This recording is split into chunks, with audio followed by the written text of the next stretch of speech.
Et de mes frères et sœurs, face à tout ce que j'ai reçu, j'ai trop besoin de transmettre cela à mes frères et sœurs, et je ne veux surtout pas oublier comment tout ça a commencé. C'est Dieu qui a permis que tout ça commence, et j'ai trop besoin de Dieu pour arriver à le servir. Exode 19. Le 3e mois, après leur départ d'Égypte, ce jour même, les Israélites arrivèrent au désert du Sinaï. Après être partis de Réphidim, ils entrèrent dans ce désert et dressèrent leur camp en face de la montagne. Moïse gravit la montagne pour aller vers Dieu.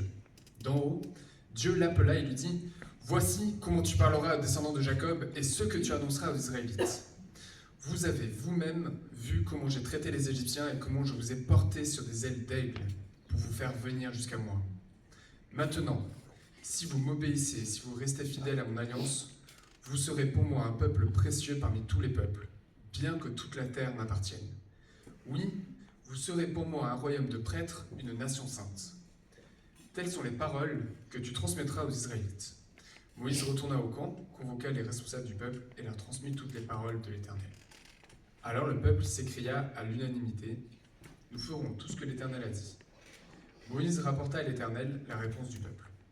L'Éternel dit à Moïse « Voici que je viendrai te trouver au sein d'une épaisse nuée, pour que le peuple entende lorsque je parlerai avec toi et qu'ils aient pour toujours confiance en toi. » Et Moïse rapporta à l'Éternel les paroles du peuple.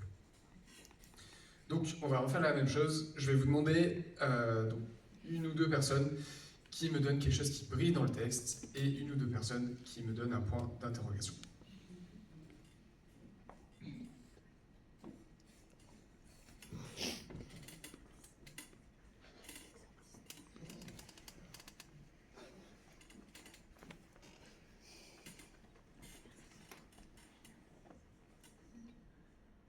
C'est toujours dans Exode 17, hein. 19, versets 1 à 9. Ça suit.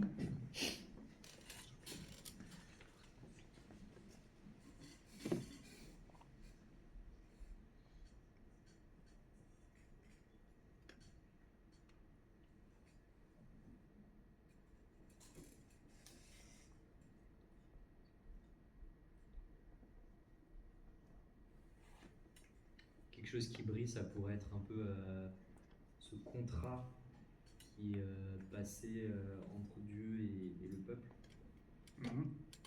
Oui, c'est vrai qu'on va revenir dessus, mais il y a une certaine forme juridique qui est adoptée par laquelle Dieu choisit de proposer son alliance au peuple. Merci. Lucie ? Est-ce qu'il brille aussi la confiance que Dieu donne à son peuple s'il décide de suivre? Oui. Oui, en fait, comme disait Pierre, c'est un peu un contrat.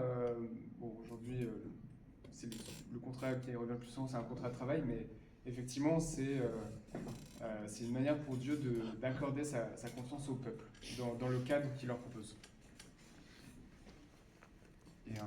Oui.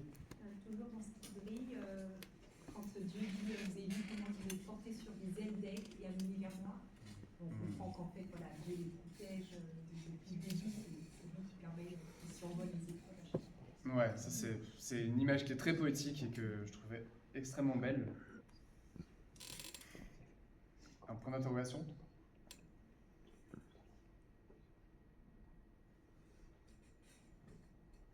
Bon, après, on a le contenu qu'il faut, on va continuer. Vous pouvez personnellement continuer à regarder le texte. Donc, je vais revenir une dernière fois sur l'image de la bataille finale contre Sauron. On voit le roi Aragorn et Gandalf qui sont en détresse, ils sont désemparés, ils sont en claire infériorité numérique, et soudain, il y a une lumière qui sort, et là on voit la délivrance qui arrive pour sauver ces personnes auxquelles on s'est attaché. C'est des aigles qui descendent et qui viennent leur apporter la victoire finale, avec en même temps le mal qui est vaincu à un autre endroit, donc une victoire complète sur le mal. L'auteur du Seigneur des Anneaux, Tolkien, était chrétien, et c'est clairement pour symboliser Dieu qu'il a choisi les aigles, pour nous rappeler que nous ne pouvons pas nous en sortir sans l'aide de Dieu. Dans ce texte, qu'on vient de lire, on observe 3 titres que Dieu propose à Israël. Être sa propriété personnelle, être un royaume de sacrificateurs et être une nation sainte. Le premier titre, c'est dans la phrase « Vous m'appartiendrez entre tous les peuples ». Comme ça a été dit, on a cette image donc de l'aigle, comme je vous ai porté sur des ailes d'aigle et apporté vers moi. Ça nous montre à quel point Dieu aime Israël. On y voit l'amour de Dieu pour Israël, et donc on pourrait parler d'un contrat, mais si c'est un contrat d'adoption. De la même manière, Dieu nous aime et il veut nous adopter. Donc si je reviens sur l'alliance que Dieu propose ici à Israël, ça prend la forme juridique à l'époque qui était celle d'un roi puissant qui prenait un seigneur moins puissant que lui sous son aile et qui lui proposait sa protection. Et à cette occasion, il proposait un contrat que le seigneur devait accepter. Donc ici, ce que Moïse est en train de rédiger, c'est un acte d'adoption officielle qui est proposé par Dieu au peuple d'Israël, et à ce moment-là, le peuple d'Israël doit donner sa réponse.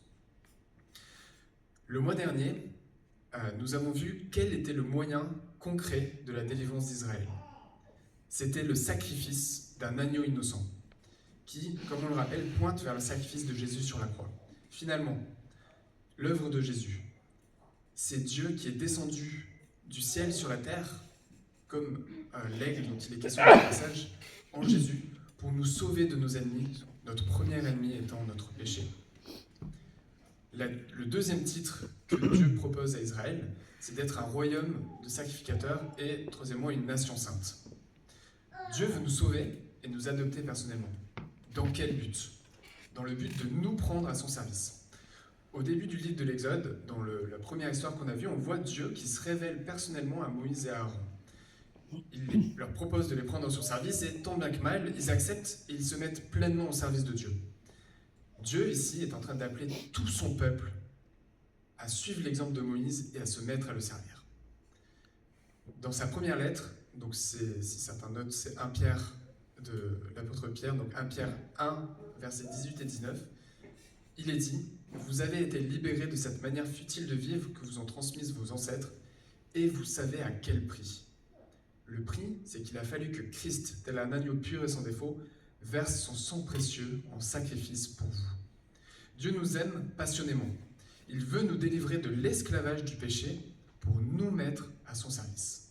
Cette histoire, c'est notre histoire. Je vais vous donner mon témoignage en 1 minute. J'ai grandi dans une famille chrétienne, je croyais en Dieu, mais j'avais 2 grands problèmes qui me séparaient de lui. Premièrement, je me voyais comme un gars pas si mal que ça, pas si pécheur que ça quand même. J'avais pas fait de grosses bêtises, j'avais pas fumé, cassé des voitures. Et deuxièmement, je pensais qu'il fallait d'abord que je devienne quelqu'un de bien et que, une fois que c'était fait, je serais assez bien pour servir Dieu. Donc j'imaginais l'image d'Épinal, le père de famille, avec sa maison, ses enfants, tout ça. Et à ce moment-là, je me disais, comme tous les gens que je vois là, je serais assez bien pour servir Dieu. Mais quand Dieu a touché mon cœur, j'ai réalisé que j'étais réellement pécheur, comme nous tous, et que je n'arriverai jamais à devenir quelqu'un de assez bien pour servir Dieu sans son aide, sans reconnaître que son sacrifice était nécessaire pour moi aussi. Ce jour-là, j'ai décidé de suivre Jésus. Et si je suis là devant vous aujourd'hui, c'est parce que ce jour-là, j'ai dit « Je ferai tout ce que tu m'as ordonné ». Aujourd'hui encore, je peux vous garantir que j'ai trop besoin de Dieu pour m'en sortir. Face aux difficultés de la vie, j'ai trop besoin de mes frères et sœurs pour rester fidèle à Dieu.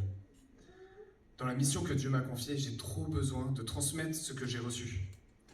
En sortant d'ici, dès aujourd'hui et dès cette semaine, j'ai trop besoin de Dieu pour continuer à le servir et à m'en sortir. Et vous? Je voudrais vous proposer pour terminer 2 applications. La première application, c'est personnel.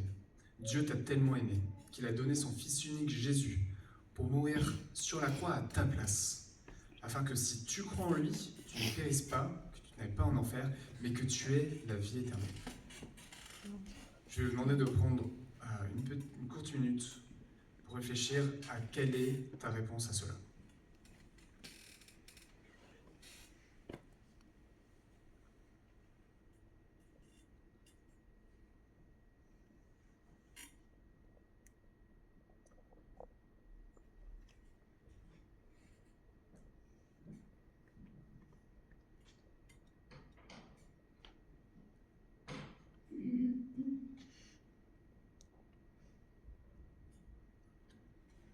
Et la dernière question que j'ai pour toi, c'est si tu as répondu à l'amour de Dieu, que peux-tu mettre en place dès cette semaine pour mieux t'entourer de frères et sœurs qui vont t'encourager dans tes combats, t'encourager dans la lecture de la Bible, te soutenir dans la prière et t'encourager à transmettre ce que tu as reçu. Dernièrement, pour être très concret, si tu aimerais te joindre à un groupe de croissance mais que tu ne sais pas avec qui ça pourrait se faire, n'hésite pas à venir me voir ou aller voir Malia ou un des anciens et ils vous aideront à faire cela. Je vais terminer dans la prière. Seigneur, merci pour ta parole, pour la richesse de tout ce qui se trouve dans ta parole, pour ces enseignements que tu nous donnes aujourd'hui et qui nous font du bien, qui nous rappellent l'essentiel.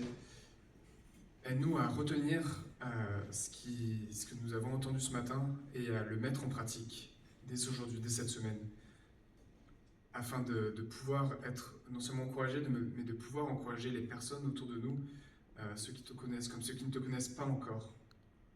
Tout cela pour ta gloire, dans le nom de Jésus.